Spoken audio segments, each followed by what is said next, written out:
So hello everyone, welcome to Time for Emerging Markets, Doers Within Emerging Markets. I'm here with Sophia Sunwoo. Hope that was pronounced right. Yep, totally.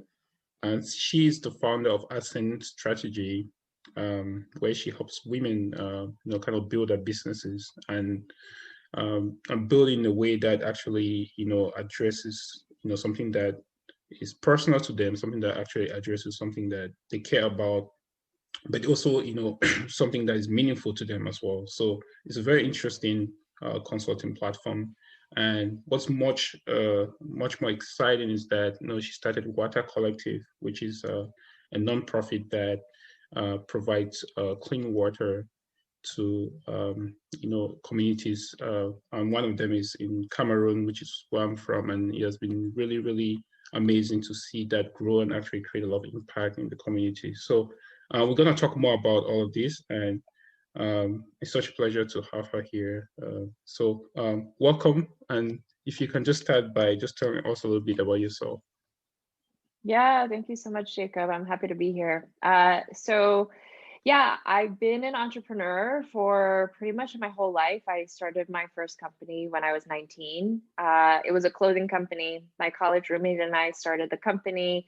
We were a bunch of kids that love going to punk rock concerts, but all of the t-shirts that they sell, they look good on men, but not good on women. So we created a clothing brand for women, and it accidentally took off. We ended up selling the company after about 2 years. We ended up in 250 retailers worldwide. So it was a really big learning experience for me. And that was what gave me the confidence and helped me think about, I didn't want to be in clothing anymore. I didn't want, because clothing becomes quickly a manufacturing job. So I was kind of like, I don't want to do that anymore, but I'm really interested in how I can use business to address social issues. And that was how I got into the water space with my co-founder.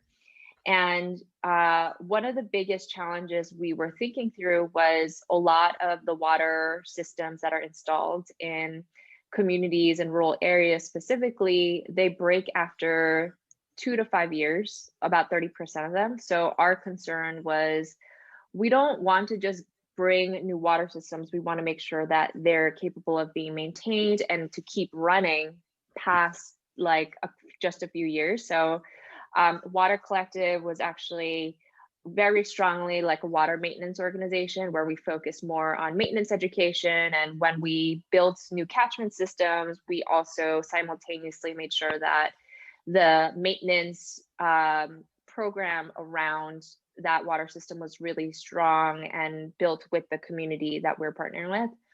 So and we started in Cameroon, we expanded to India.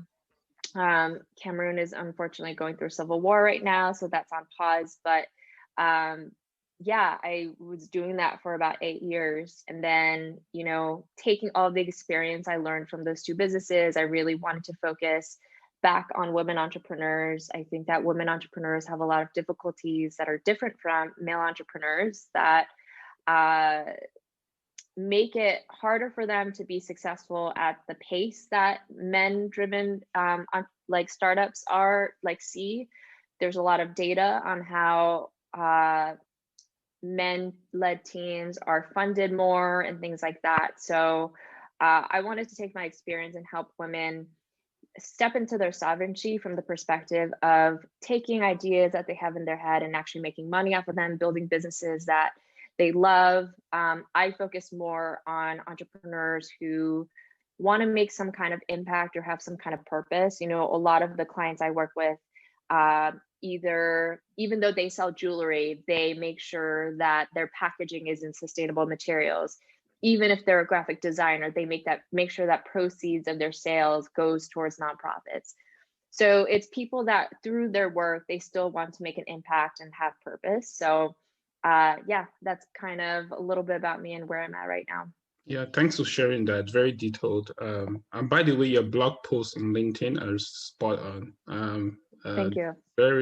It actually addresses certain issues that entrepreneurs go through, and from your experience, starting Water Collective and being such an amazing entrepreneur from 19, I think it comes from experience, and it's really, really like authentic in a way that I haven't seen many blog posts do that. So I'm going to put down the links for all of that. So all the listeners out there, she's really good at, crowdsourcing her ideas to create some real value to everyone. So can you just go a little bit back, and we're going to get back into Water Collective and, give you some opportunity to talk more about the consulting platform. I just want to really know a little bit about like where you grew up and how was it like? Yeah, so when I was a kid, I actually grew up in the Bronx in New York.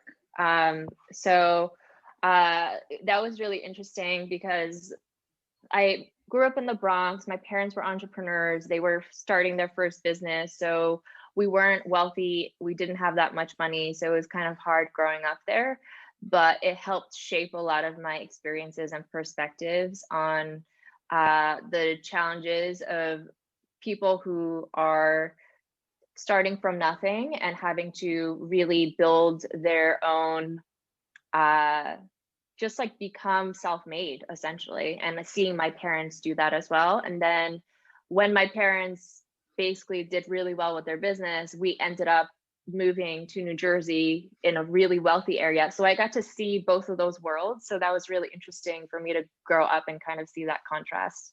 That's amazing. That's amazing. And if you don't mind, how did your parents?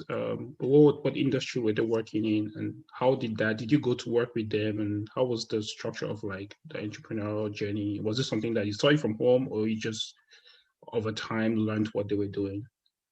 Yeah. So they were in the food industry, and